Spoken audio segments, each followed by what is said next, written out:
Voici le plus grand port de plaisance de Loire-Atlantique. Pornichet et ses 1150 places. 1150 donateurs potentiels pour la SNSM. Et pourtant, à l'image du reste de la France, à peine moins de 10% des plaisanciers versent une somme. Alors que pense-t-il de cette idée d'être taxé ?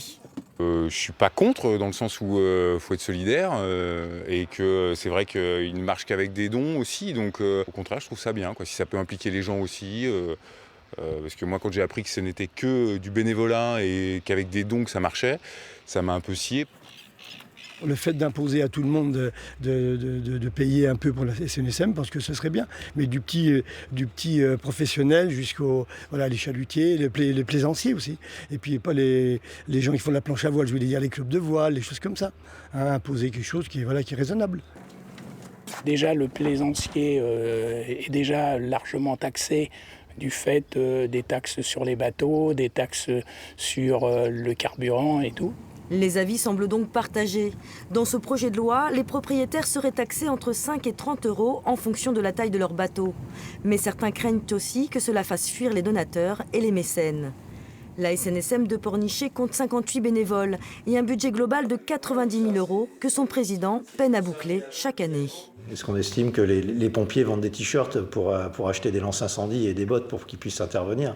Ça paraît.